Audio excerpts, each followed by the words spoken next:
今大会で優勝したバーンド・ロディガーさんに来ていただきました。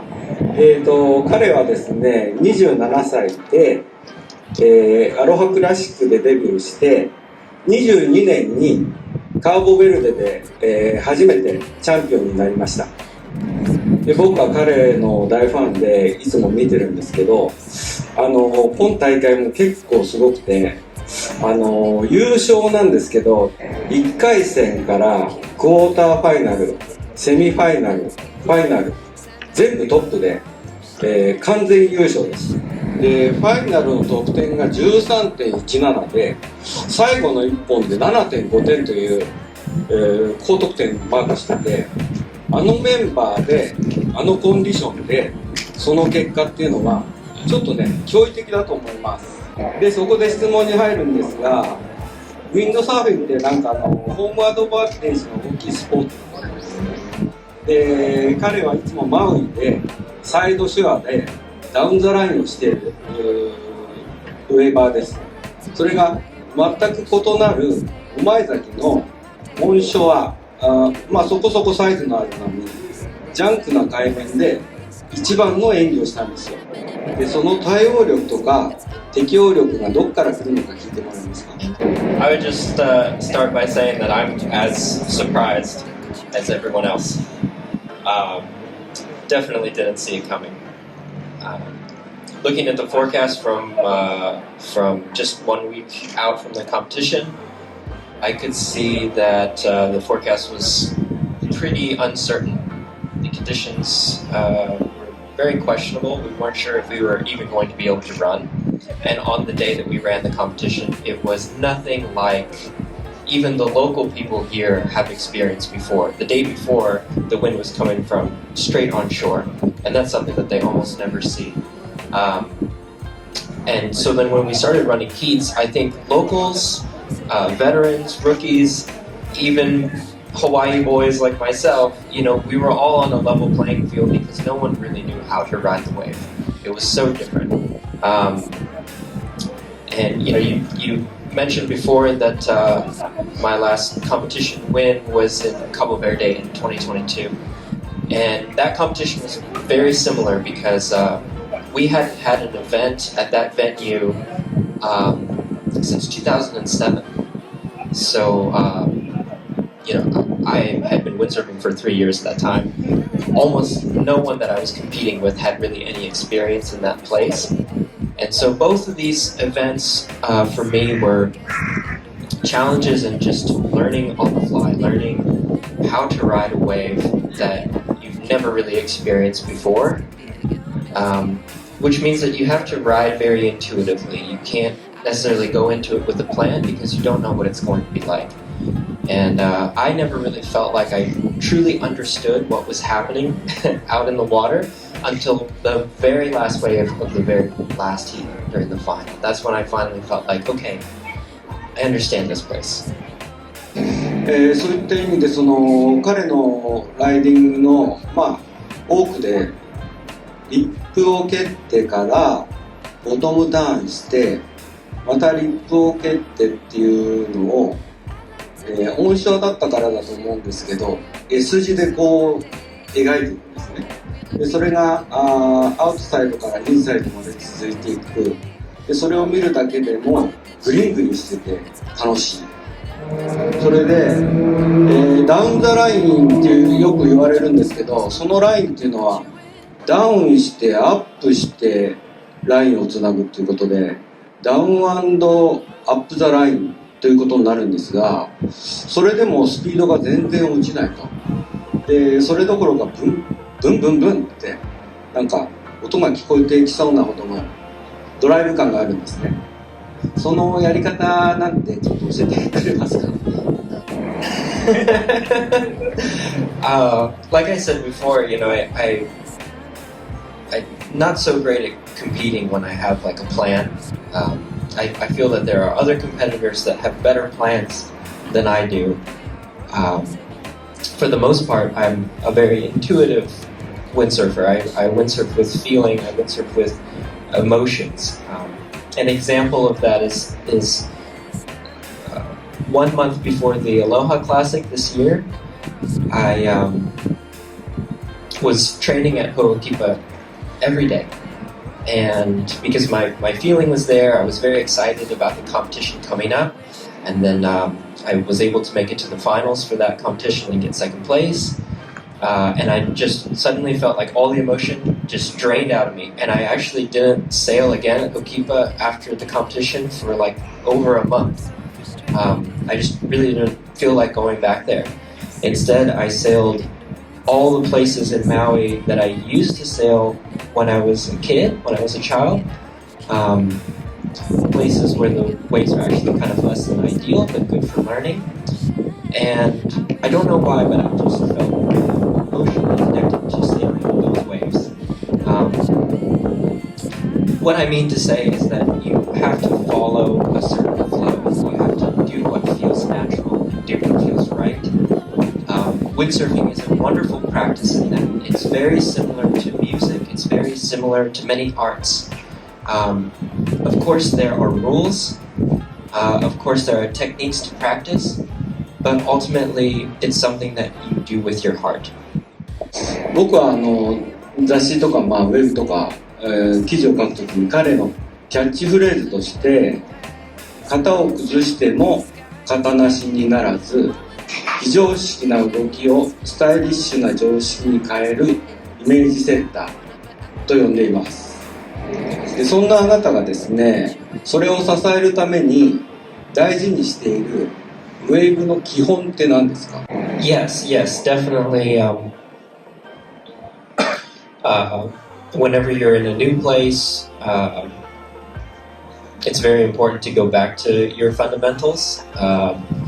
Just little things, the things that you learned when you're first starting to windsurf, whether it be the position of your hand. You know, a lot of times, and this is for me too, like when I become nervous or confused when I'm wave sailing, I forget about my backhand and I don't reach for the sail and I don't gain control of the sail. But that's just kind of like one little detail.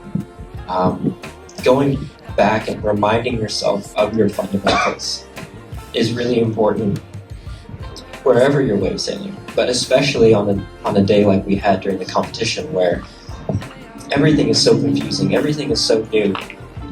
Finding the flow starts from finding your foundation again. And I guess you could say that it's very similar to if you're practicing meditation, starting with the breath and focusing on your breathing. When you're out there in a heat, it's very easy to become very stressed. You know, the conditions are challenging, the waves are hard, you have really amazing sailors that you're competing against, and you only have 17 minutes to show what you can do to the judges.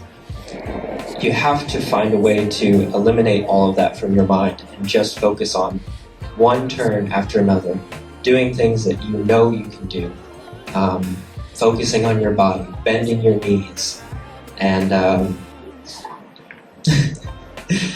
there's no simple way to do it, but there are simple things that you can do to make it easier on yourself. I just would like to add that observation, observing yourself is really important in a situation like that. You know, there were so many times during heats that I had waves where I fell or I didn't ride it the way that I wanted to. And I just tried to observe what I was doing with my hands, with where I was looking, my body position, my legs, everything like that. Observing yourself without being too critical of yourself. You know, again, there were many times where I was falling on waves and I wasn't letting that worry me or stress me out. I was just like, okay, well, what did I do? What could I have done better? You know, where was I on that wave and where do I need to be? And those are all things that we can all do when we're sailing. バンドさんの動きはですね、見てても予測ができないんですね。これまでの常識でこの波でこんな感じでアプローチしたら次はこれやるなと思ったら全然違ったことをしたり、思うにこれまでのウェーブを変えているって思うんですね。バンド以前、バンド以後っていう感じでウェーブの歴史が変わってくるような気がしてるんですけど、その件について。Well, I guess my hope would be that windsurfing and wave sailing is perpetuated to the point where there is an era and many eras after me, and that people that are coming up in the sport now that are younger than I am don't try too hard to create a new era or find their place in the era that I'm in or think about windsurfing in those terms, because windsurfing is very personal. Of course, I do it as well. I do it all the time. The windsurfer that I want to be like is his name is Calvi Siadi, and he was world champion when I was just learning how to wave sail. So naturally he had a huge effect on me, and he would come to Maui and I would watch him sail and I would be so inspired. And the way that you're talking about me now is the way that I saw him then. I thought, there's no one that's doing it like him. There's no one that's so stylish. There's no one that embodies the art of windsurfing like he does. And I kind of do feel like I live in the post-Kauli Siadi era in windsurfing. Having said that, I know he's on a flight to Maui right now to come and windsurf. So there is no era. Everyone is on a personal windsurfing journey. I'm super happy to see that Kauli is going to come back and start sailing again. I'm really happy with where my sailing is, and I'm also really happy to see where younger guys, especially here in OMAEZAKI, like Takara and Hayata Ishii, Takuma Tsuji, they're taking windsurfing in a place that maybe I kind of dreamed that I could. Like Takuma, for example, is a really fantastic freestyle sailor, and so he can do things in the waves that I've always wanted to do, but never had the freestyle skill to try. And I'm really looking forward to the Takuma era. Yeah, windsurfing is personal. これ、見てくれている人の中にはウェブライダー多いと思うんですが、これからちょっと細かい部分について一つ二つ聞かせてください。例えばですね、バックサイドでレイダウンウェアみたいなことをやってるんですね。ジョイントの方向に力を伝えてボードをコントロールして派手にエアを飛ばしてノーズを波からこう跳ね上げる感じ。これみんなやってることだと思うんですけど、あそこまで派手にできる人はいないと思うんですが、なんかそのようなものがありますか？ It's gonna sound too simple, but practice. And as simple as that sounds, I think it is quite difficult because it's really hard as a professional windsurfer or wave sailor to play when you're out in the water. It's a weird thing that happens to us at some point in our career where we go from little kids that just love to windsurf and just want to do wild things in the water all the time to then, you do your first couple of competitions and you get a sense for what the judges want to see. So then you come back to your home and you think, okay, well, if I'm going to take this seriously and I want this to be my career, I've got to start nailing down those things so that next time that I go to a competition, those judges are going to be happy with me and maybe I'll win. And that's a very effective way of thinking up to a certain point, because then your sailing becomes predictable. And what we've talked about so far here is that one of the things that that I've had a lot of success in is being unpredictable and putting myself into positions that the judges are not ready for. And that surprise is what they're liking to see. And that comes from maintaining a spirit of play, maintaining a spirit of that little kid that really loves to windsurf and just wants to splash around in the water and try things in unexpected places. And I'm doing that all the time, and it's not always working out. Sometimes I have sessions where I don't do anything that's cool because I'm just putting myself into weird positions. But at the same time, I can adapt maybe a little more easily because I feel like I've tried just so many different things. The backside air is not something that a lot of people spend a lot of time on because it's generally not that useful. I do all kinds of things that are not useful in windsurfing. But it helps you to build skill to then do things that end up being useful later on. The example that comes to mind for me is when I was 14 years old, I competed in my first Aloha Classic, and I, at that time, really liked the way of the maneuver, the Spock. And it's a purely freestyle move. It doesn't have anything to do with waves, but I just loved it. And I loved doing it on the face of the wave before starting my wave ride. And the judges actually at that time took points away from my wave rides, and I lost that competition. But I still do it every day. I didn't let that stop me. And now I'm doing things with that move that nobody else can do because nobody else tried it. They got discouraged by the judges and they gave up on it. And that's not the way that I want to windsurf. 今バックサイドの話をしてもらったんですけど、一方でそのフロントサイドではですね、セールすごく倒して、セールが消えるくらい倒して、レイダーボトムターンするんですね。で、その時セールはほとんど使ってないからゼロで、サーフィングしてて、それをサーフィンライクなマニューバーっていう人もいるんですけど、結局はウィンドのスピードを使ってやってるんで、もはやこれがウィンド最上級のターンだと思うんですけど、どうですかね？ Yeah, so of course at Hokipo we practice laying our sails down on the wave all the time, using the power of the wave to do the maneuvers that we want to do. And here it's just a bit more difficult to find the place to do that, to fit that maneuver. But I think that, because I spend so much time wave sailing, I'm always looking for that opportunity.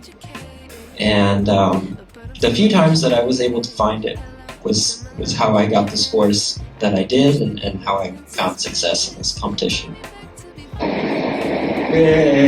全体的にそのバンドさんの動きっていうのはダイナミックで、そのためにその道具とか体の動きもダイナミックになるわけですね。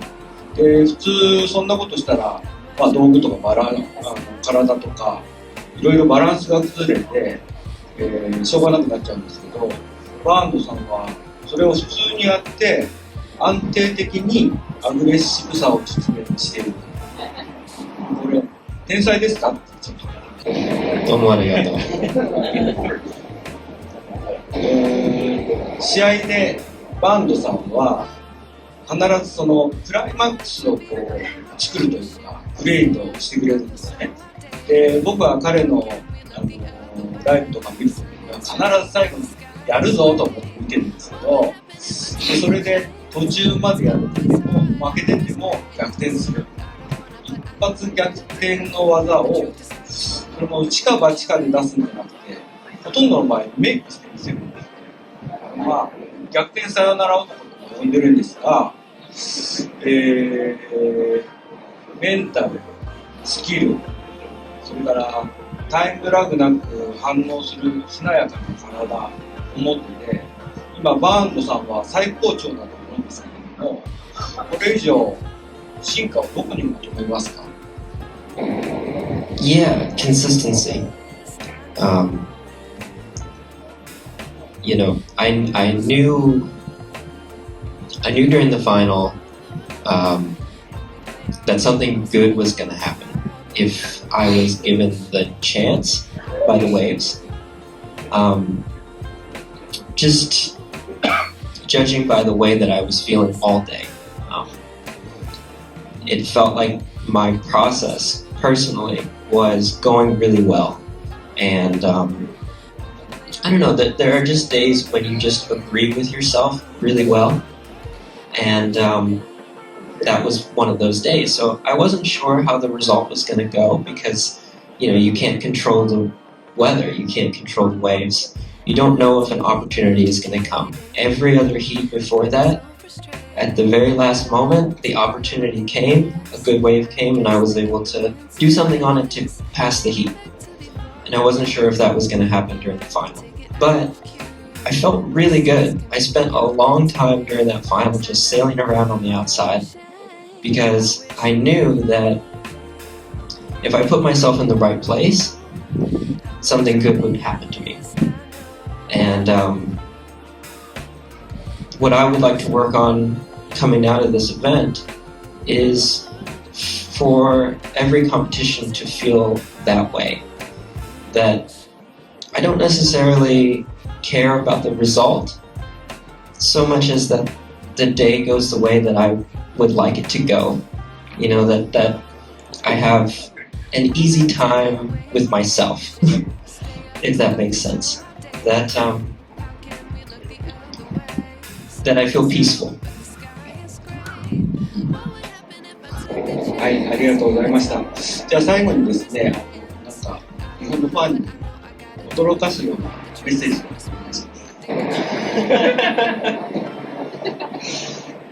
It's funny, actually. I was going to add that if I ever felt like I could achieve the kind of peace and harmony that I feel when I'm windsurfing in everyday life, just going to the grocery store, riding the train, I would stop windsurfing. ありがとうございます。 That's very understandable, ありがとう。 relatable. ありがとうございました。終わります。